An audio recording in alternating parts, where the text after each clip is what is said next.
नमस्कार, मैं बलवान सिंह। ये वीडियो कक्षा 8वीं की सामाजिक एवं राजनीतिक जीवन भाग 3 का 8वां अध्याय है। अध्याय का नाम है हाशियाकरण से निपटना। इससे पिछले अध्याय में हाशियाकरण की समझ के बारे में बताया गया था कि किस प्रकार से दो अलग अलग समूह और असमानता व भेदभाव के जो उसमें उनके अनुभव थे उनके बारे में हमने पढ़ा था। ये समूह भले ही कम ताकतवर हो, लेकिन उन्होंने अलग थलग कर दिए जाने या औरों के वर्चस्व का विरोध किया है, अपनी आवाज उठाई है और संघर्ष करते रहे हैं। उन्होंने अपने लंबे इतिहास में विविध रणनीतियों के सहारे हालात को बदलने का प्रयत्न किया है। धार्मिक सांत्वना, सशस्त्र संघर्ष, आत्म परिष्कार व शिक्षा और आर्थिक बेहतरी, अपनी स्थिति में सुधार के लिए उन्होंने तरह तरह के रास्ते अपनाए हैं। संघर्ष का कौन सा रास्ता चुना जाएगा, यह हरेक मामले में उन हालात पर निर्भर करता है जिसमें आसियाई समुदाय रहते हैं। इस अध्याय में हम यह समझने की कोशिश करेंगे कि विभिन्न समूहों और व्यक्तियों ने असमानता से निपटने के लिए क्या क्या तरीके अपनाए हैं। आज़ादी के बाद भी इस तरह के संघर्ष और दलीलें जारी हैं, हालांकि उनका स्वरूप बदल गया है। आज हमारे देश के आदिवासी, दलित, मुसलमान, औरतें एवं अन्य हाशियाई समूह यह दलील दे रहे हैं कि एक लोकतांत्रिक देश का नागरिक होने के नाते उन्हें भी बराबर के अधिकार मिलने चाहिए और उनके अधिकारों की रक्षा होनी चाहिए।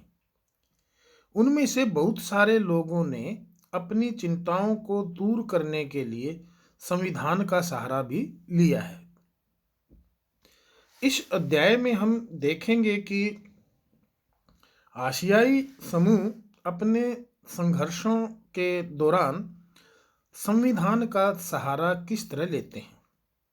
हम यह भी देखेंगे कि विभिन्न समूहों को निरंतर शोषण से बचाने के लिए अधिकारों का कानूनों की शक्ल कैसे दी जाती है। यहाँ इस बात पर भी विचार करेंगे कि इन समूहों को विकास का लाभ प्रदान करने के लिए सरकार की ओर से किस तरह के नीतिगत प्रयास किए गए हैं। मौलिक अधिकारों का उपयोग। जैसा कि आप इस पुस्तक के पहले अध्याय में पढ़ चुके हैं, संविधान में ऐसे कई सिद्धांत सूत्रबद्ध किए गए हैं जो हमारे समाज और राज्य व्यवस्था को लोकतांत्रिक बनाते हैं। इन सिद्धांतों को मौलिक अधिकारों के जरिए परिभाषित किया गया है। यह हमारे संविधान का एक महत्वपूर्ण हिस्सा है। ये अधिकार सभी भारतीयों को समान रूप से उपलब्ध होते हैं।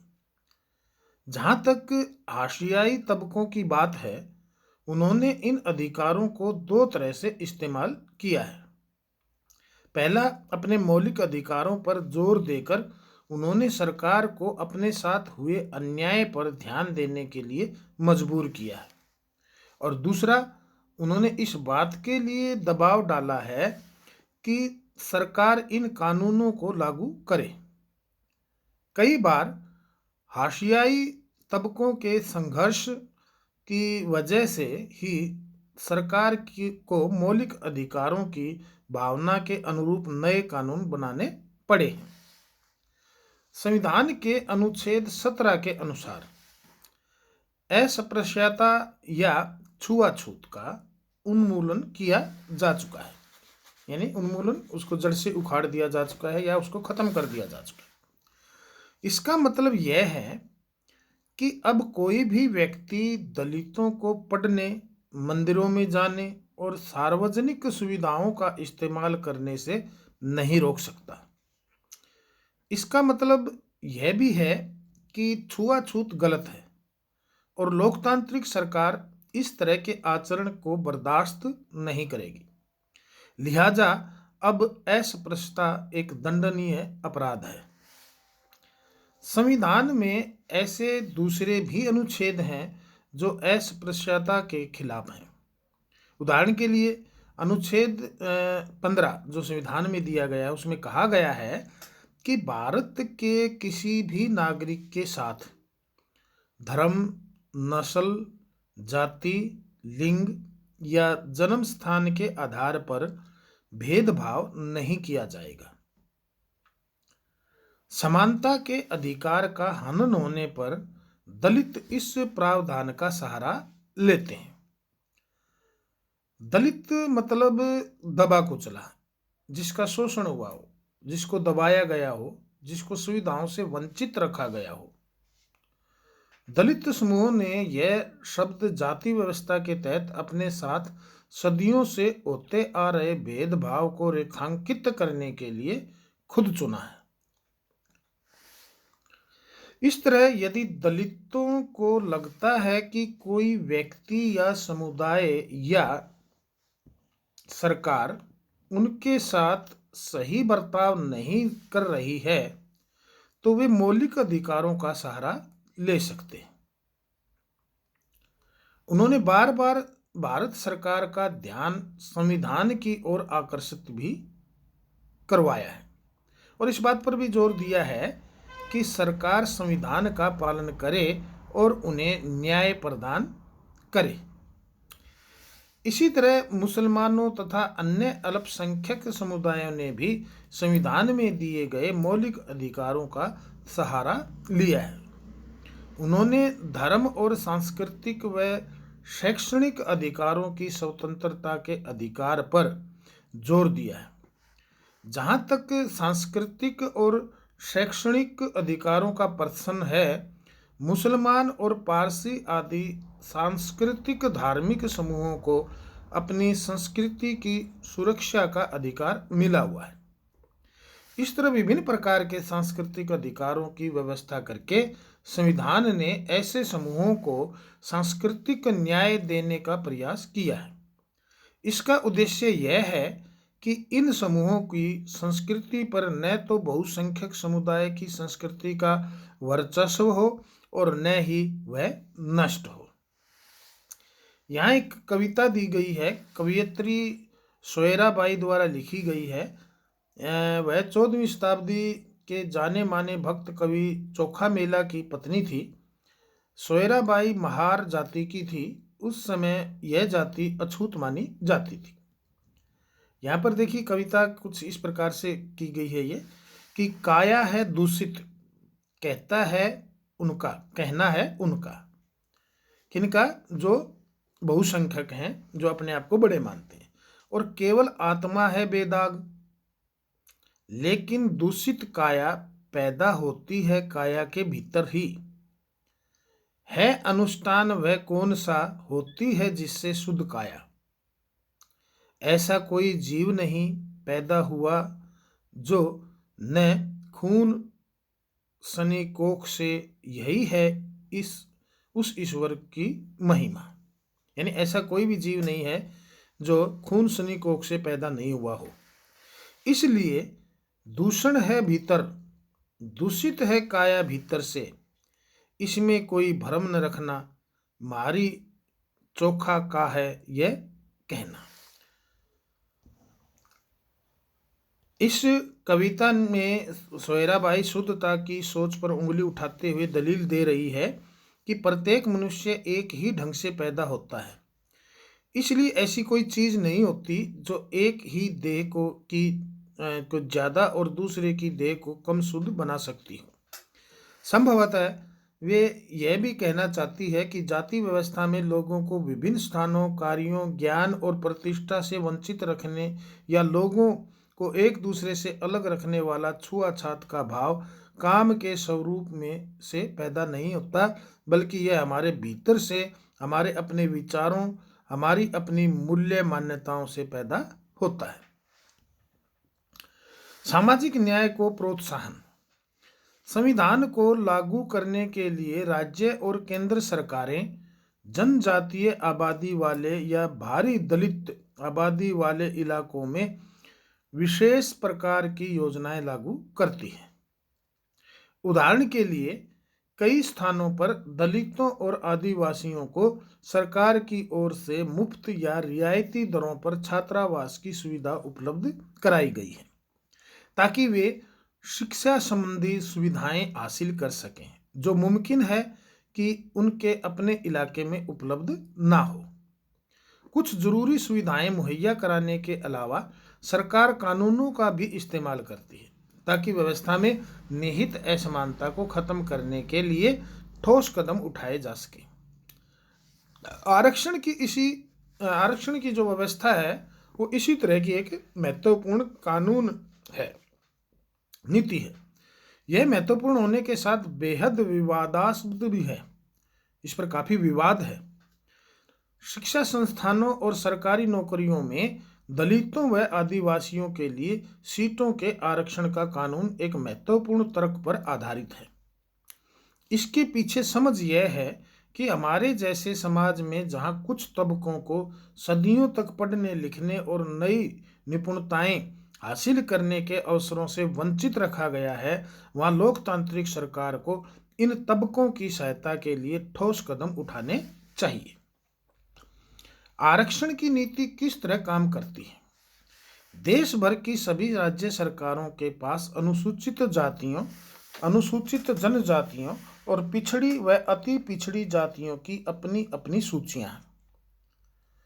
हर राज्य में जातियां अलग अलग प्रकार से हैं, उनका रहन सहन का तरीका अलग अलग है। तो इसी तरह की एक सूची केंद्र सरकार के पास भी होती है। जो विद्यार्थी शैक्षणिक संस्थानों में दाखिले के लिए या जो उम्मीदवार सरकारी नौकरियों के लिए आवेदन देते हैं, उन्हें जाति और जनजाति प्रमाण पत्र के रूप में अपनी जाति या जनजाति का सबूत देना होता है। अगर कोई खास दलित जाति या जनजाति सरकारी सूची में है तो उस जाति या जनजाति का उम्मीदवार आरक्षण का लाभ उठा सकता है। कॉलेजों, खासतौर से मेडिकल कॉलेज जैसे पेशेवर संस्थानों में दाखिले के लिए सरकार ने कट ऑफ या न्यूनतम अंक सीमा तय की हुई है। इसका मतलब यह है कि इन संस्थानों में सभी दलित और आदिवासी उम्मीदवार दाखिला नहीं पा सकते। इनमें उन्हीं दलित और आदिवासी विद्यार्थियों को दाखिला मिल सकता है जिन्होंने परीक्षाओं में अच्छा प्रदर्शन किया है और न्यूनतम अंक सीमा से ज्यादा अंक प्राप्त किए हैं। सरकार इन विद्यार्थियों को विशेष छात्रवृत्ति भी देती है। 9वीं कक्षा की राजनीति विज्ञान की पुस्तक में आप अन्य पिछड़े वर्गों के लिए आरक्षण की व्यवस्था के बारे में और विस्तार से पढ़ेंगे। दलितों और आदिवासियों के अधिकारों की रक्षा। आसियाई समुदायों को भेदभाव और शोषण से बचाने के लिए नीतियों के अलावा हमारे देश में कई कानून भी बनाए गए हैं। आइए यहाँ एक सच्ची घटना पर आधारित इस केस स्टडी को पढ़कर जानें कि अपनी रक्षा के लिए दलित इन कानूनों का किस तरह इस्तेमाल करते हैं।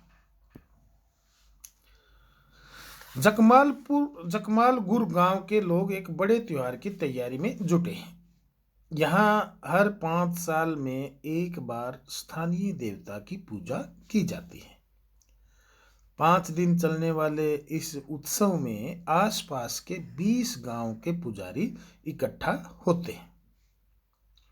इस कार्यक्रम की शुरुआत में दलित समुदाय का एक व्यक्ति सारे पुजारियों के पैर धोता है और धोवन के इस पानी से नहाता है। जकमालपुर में यह काम रत्नम के परिवार के लोग करते हैं। रत्नम से पहले उसके पिता और दादा यह काम करते रहे हैं। उन्हें कभी मंदिर में दाखिल नहीं होने दिया गया। लेकिन इस रस्म को उनके लिए एक भारी सम्मान के रूप में देखा जाता था। इस बार रत्नम की बारी थी। रत्नम 20 साल का था और पास के ही एक कॉलेज में इंजीनियरिंग की पढ़ाई कर रहा था। उसने यह रस्म निभाने से इनकार कर दिया। उसने कहा कि वह इस संस्कार में विश्वास नहीं करता और उसके पुरखों को दलित होने के कारण ऐसा करने के लिए मजबूर किया जाता था। रत्नम के इनकार से न केवल गांव की ताकतवर जातियां बल्कि उसके अपने समुदाय के कई परिवार भी खपा हो गए। ऊंची जातियों के लोगों को यह देखकर हैरानी थी कि कच्ची उम्र का एक नौजवान उनका हुक्म मानने से इनकार कर रहा है। उनको लगता था कि रत्नम की पढ़ाई लिखाई ने उसे बिगाड़ दिया है और अब वह खुद को उनके बराबर मानने लगा है। रत्नम की जाति के लोग भी ऊंची जाति वालों के गुस्से की आशंका से डरे हुए थे। उनमें से बहुत सारे सवर्णों के खेत खलिहानों में दिहाड़ी मजदूर थे। अगर प्रभुत्वशाली जातियां उन्हें काम देना बंद कर दे तो वे क्या खाएंगे, जिंदगी कैसे चलेगी। ऊंची जातियों ने यह भी ऐलान कर दिया था कि अगर दलित नहीं झुकेंगे तो उन्हें स्थानीय देवता का अभिशाप लगेगा। रत्नम की दलील यह थी कि चूंकि आज तक एक भी दलित मंदिर के भीतर नहीं गया है, इसलिए देवता के उन पर गुस्सा होने का सवाल ही नहीं उठता। ताकतवर जातियों ने रत्नम को सबक सिखाने की ठान ली। उन्होंने उसके समुदाय को हुक्म दिया कि वे रत्नम और उसके परिवार का बहिष्कार कर दें, यानी उसको हर सुविधाओं से वंचित कर दे जो समाज उसको दे रहा है। सभी को यह आदेश दिया गया कि कोई भी उसके परिवार से किसी तरह का संपर्क नहीं रखे। एक रात को अचानक कुछ लोगों ने आकर रत्नम की झोपड़ी में आग लगा दी। रत्नम किसी तरह अपनी मां के साथ जिंदा भाग निकला। उसने अनुसूचित जाति एवं अनुसूचित जनजाति अधिनियम 1989 के तहत स्थानीय थाने में मामला दर्ज कराया। बाकी दलित परिवार तब भी उसके समर्थन में आगे नहीं आए। वे डरे हुए थे। उन्हें लगा कि अगर वे अपना मुंह खोलेंगे तो उनकी हालत भी रत्नम जैसी ही बना दी जाएगी। स्थानीय मीडिया ने इस घटना पर काफी ध्यान दिया। बहुत सारे पत्रकारों ने गांव का दौरा किया। रत्नम को उन्होंने दलित प्रतिरोध के प्रतीक के रूप में पेश किया। अंततः विवादास्पद रस्म को खत्म कर दिया गया, लेकिन उसके परिवार को गांव छोड़कर जाना पड़ा क्योंकि गांव की ऊंची जातियों ने उसका बहिष्कार कर दिया। तो ये थी कहानी रत्नम की, और किस प्रकार से रत्नम ने जो है इस जो है कुप्रथा का विरोध किया और उसका खामियाजा भी भुगतना पड़ा, लेकिन उसके कारण जो है ये प्रथा जो है बंद कर दी गई। अनुसूचित जाति एवं अनुसूचित जनजाति अत्याचार निवारण अधिनियम 1989। रत्नम ने अपने गांव में ऊंची जातियों द्वारा किए जा रहे भेदभाव और हिंसा का विरोध करने के लिए अनुसूचित जाति एवं अनुसूचित जनजाति अत्याचार निवारण अधिनियम के तहत शिकायत दर्ज कराई और कानून का सहारा लिया। यह कानून 1989 में दलितों तथा अन्य समुदायों की मांगों के जवाब में बनाया गया था। उस समय सरकार पर इस बात के लिए भारी दबाव पड़ रहा था कि वह दलितों और आदिवासियों के साथ रोजमर्रा होने वाले दुर्व्यवहार और अपमान पर रोक लगाने के लिए ठोस कार्रवाई करे। यूं तो इस तरह का व्यवहार लंबे समय से चलता आ रहा था, लेकिन 70 के दशक के आखिरी और 80 के दशक में यह समस्या हिंसक रूप लेने लगी थी। इस दौरान दक्षिण भारत के कई हिस्सों में अपने हकों का दावा करने वाले बहुत सारे आग्रही दलित संगठन सामने आए और उन्होंने अपने हकों के लिए पुरजोर आवाज उठाई। वे तथाकथित जातीय दायित्वों का निर्वाह करने को तैयार नहीं थे और समानता का अधिकार चाहते थे। रत्नम की तरह उन्होंने भी दलितों का अपमान व शोषण करने वाली परंपराओं को मानने से इनकार कर दिया था। इसकी वजह से ऊंची जातियों के लोग उनके साथ खुले आम हिंसा पर उतारू हो गए थे। सरकार को इस बात का एहसास कराने के लिए दलित संगठनों ने व्यापक अभियान चलाए कि छुआछूत अभी भी जारी है। उन्होंने इस बात के लिए दबाव बनाया कि नए कानूनों में दलितों के साथ होने वाली विभिन्न प्रकार की हिंसा की सूची बनाई जाए और इस तरह के अपराध करने वालों के लिए सख्त सजा का प्रावधान किया जाए। इसी प्रकार 1970 और 1980 के दशकों में आदिवासियों ने भी खुद को बड़े पैमाने पर संगठित किया। उन्होंने न केवल बराबरी के लिए आवाज उठाई बल्कि अपनी जमीन व संसाधनों को हासिल करने के लिए भी आंदोलन चलाए। इन आदिवासियों को भी ताकतवर सामाजिक गुटों का गुस्सा झेलना पड़ा और उनके साथ भी जमकर हिंसा हुई। यही वजह है कि इस कानून में अपराधों की एक बहुत लंबी सूची दी गई है।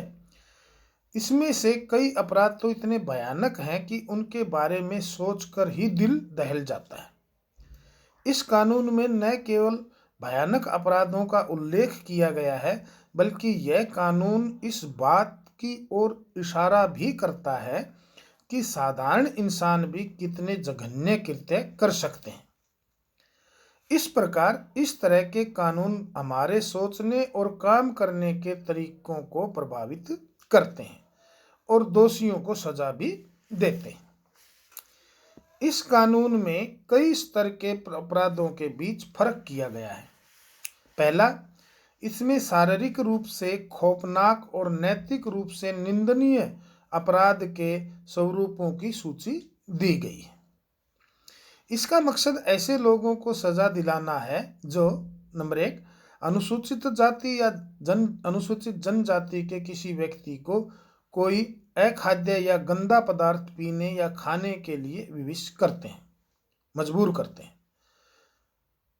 अनुसूचित जाति या अनुसूचित जनजाति के किसी व्यक्ति को नंगा करते हैं या उसे नंगा घुमाते हैं या उसके चेहरे अथवा देह पर रंग लगाते हैं या कोई और ऐसा कृत्य करते हैं जो मानवीय प्रतिष्ठा के अनुरूप नहीं है। दूसरा, इसमें ऐसे कृत्यों की सूची भी है जिनके जरिए दलितों और आदिवासियों को उनके साधारण संसाधनों से वंचित किया जाता है या उनसे गुलामों की तरह काम करवाया जाता है। फलस्वरूप इस कानून में प्रावधान किया गया है कि अगर कोई भी व्यक्ति अनुसूचित जाति या अनुसूचित जनजाति के किसी व्यक्ति के नाम पर आवंटित की गई या उसके स्वामित्व वाली जमीन पर कब्जा करता है या खेती करता है या उसे अपने नाम पर स्थानांतरित करवा लेता है तो उसे सजा दी जाएगी। एक और स्तर पर यह कानून इस बात को मान्यता देता है कि दलित एवं आदिवासी महिलाओं के खिलाफ होने वाले अपराध एक खास तरह के अपराध हैं, इसलिए ऐसे लोगों को दंडित करने की व्यवस्था की गई है। अनुसूचित जाति या अनुसूचित जनजाति की किसी महिला को अपमानित करने के लिए उस पर हमला करते हैं या उसके साथ जोर जबरदस्ती करते हैं।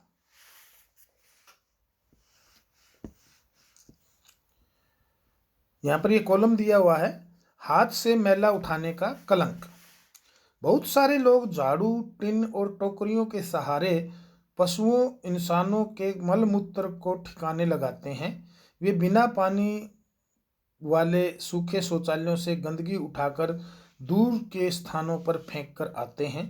हाथ से मैला उठाने वाले पीढ़ी दर पीढ़ी यही काम करते हैं।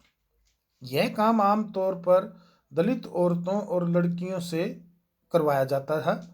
आंध्र प्रदेश में सक्रिय सफाई कर्मचारी आंदोलन के अनुसार पूरे देश में दलित समुदाय के लगभग 1 लाख लोग यह काम कर रहे हैं।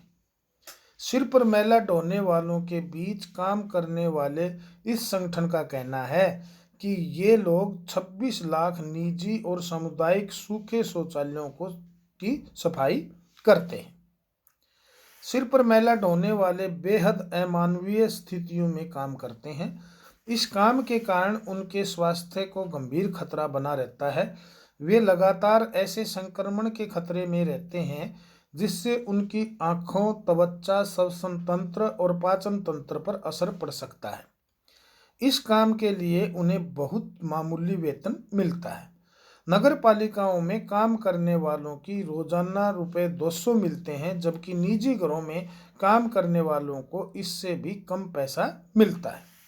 जैसा कि आपने इस पुस्तक में पढ़ा है, भारतीय संविधान में अस्पृश्यता की प्रथा को खत्म किया जा चुका है। फिर भी हाथ से मैला उठाने वालों को कई जगह अछूत माना जाता है। गुजरात के भंगी, आंध्र प्रदेश के पाखी और तमिलनाडु के शिकलयार इस श्रेणी में आते हैं। आमतौर पर उन्हें गांव के किनारे अलग टोली में रहना पड़ता है। उन्हें मंदिर, सार्वजनिक जल सुविधाओं आदि के पास फटकने भी नहीं दिया जाता है। 1993 में सरकार ने employment of manual scavengers and construction of dry latrines prohibition act 1993 पारित किया था। यह कानून सिर पर मैला उठाने वालों को काम पर रखने और सूखे शौचालयों के निर्माण पर पाबंदी लगाता है। 2003 में सफाई कर्मचारी आंदोलन तथा 13 अन्य संगठनों व व्यक्तियों, जिनमें 7 मैला ढोने वाले थे, ने सर्वोच्च न्यायालय में एक जनहित याचिका दायर की थी। याचिका दायर करने वालों का कहना था कि सिर पर मैला ढोने की प्रथा न केवल आज भी चल रही है, बल्कि रेलवे जैसे सरकारी उपक्रमों में भी बड़े पैमाने पर प्रचलित है। याचिकाकर्ता ने अपने मौलिक अधिकारों को लागू करवाने का आग्रह किया। इसके जवाब में न्यायालय ने निष्कर्ष दिया कि 1993 में पारित किए गए कानून के बाद देश भर में सिर पर मैला ढोने वालों की संख्या में इजाफा हुआ है। न्यायालय ने केंद्र व राज्य सरकार के प्रत्येक विभाग, मंत्रालय को आदेश दिया कि वे 6 माह के भीतर इस बात की सच्चाई का पता लगाएं। अगर सिर पर मैला ढोने की प्रथा अभी भी प्रचलन में पाई जाती है तो संबंधित सरकारी विभागों को ऐसे लोगों की मुक्ति और पुनर्वास के लिए एक समयबद्ध कार्यक्रम तैयार करना चाहिए। हाथ से मैला उठाने वाले कर्मियों के नियोजन का प्रतिषेध और उनका पुनर्वास अधिनियम 6 दिसंबर 2013 से लागू हुआ है। आदिवासियों की मांगे और 1989 का अधिनियम। 1989 का अधिनियम एक और वजह से महत्वपूर्ण है। आदिवासी कार्यकर्ता अपनी परंपरागत जमीन पर अपने कब्जे की बहाली के लिए इस कानून का सहारा लेते हैं। जैसा कि आपने पिछले अध्याय में पढ़ा था, अपनी जमीन छोड़ने और जबरन विस्थापन से आदिवासियों को भारी परेशानी होती है। कार्यकर्ताओं का कहना है कि जिन लोगों ने आदिवासियों की जमीन पर जबरदस्ती कब्जा कर लिया है, उन्हें इस कानून के तहत सजा दी जानी चाहिए। उन्होंने कहा कि यह कानून भी जनजातीय समुदायों को केवल वही लाभ देता है जिनका संविधान में आश्वासन दिया गया था।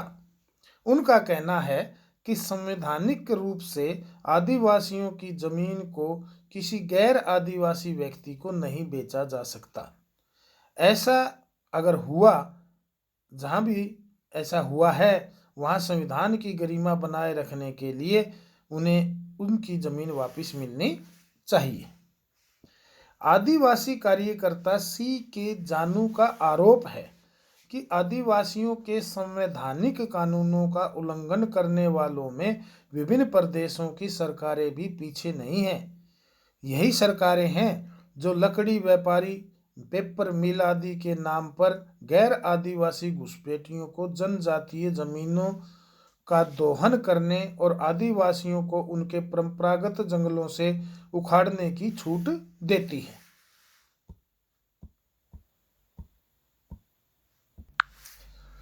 इसके अलावा जंगलों को आरक्षित या अभयारण्य घोषित करके भी लोगों को वहां से बेदखल किया जा चुका है। सुश्री जानू का यह भी कहना है कि जो आदिवासी पहले ही बेदखल हो चुके हैं, सुश्री जैसे आदमी के आगे श्री लगाते हैं, इसी प्रकार से जो है लड़की जो अपने गोत्र को हमेशा अपने साथ रखती है, पिता के गोत्र को, उसको सुश्री भी बोलते हैं, सुश्री। और जब वह वापस नहीं लौट सकते, यानी जो आदिवासी पहले ही बेदखल हो चुके हैं और जब वह वापस नहीं लौट सकते, उन्हें भी मुआवजा दिया जाना चाहिए। इसका मतलब यह है कि सरकार ऐसी योजनाएं बनाए जिनके सहारे वे नए स्थानों पर रह सके और काम कर सके। जब सरकार आदिवासियों से छीनी गई जमीन पर औद्योगिक या अन्य परियोजनाओं के निर्माण के लिए बेहिसाब पैसा खर्च कर सकती है, तो इन विस्थापितों को, यानी जो जगह छोड़कर वहां से गए, को पुनर्वास देने के लिए मामूली सा खर्चा करने में क्यों हिचकिचाती है।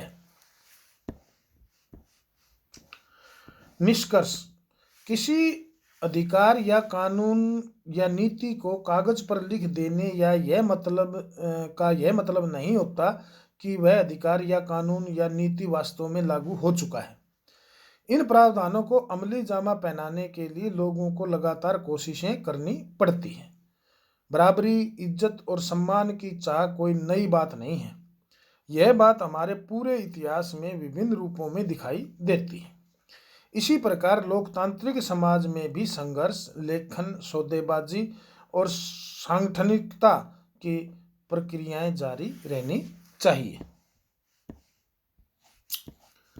यहाँ पर एक ये चित्र दिया हुआ है, यहाँ पर इसके नीचे जो है, केंद्र सरकार ने हाल ही में अनुसूचित जनजाति एवं अन्य परंपरागत वनवासी वन अधिकार मान्यता अधिनियम 2006 पारित किया है। इस कानून की प्रस्तावना में कहा गया है कि यह कानून जमीन और संसाधनों पर वन्य समुदायों के अधिकारों को मान्यता न देने के कारण उनके साथ हुए ऐतिहासिक अन्याय को दूर करने के लिए पारित किया गया है। इस कानून में वन्य समुदायों को घर के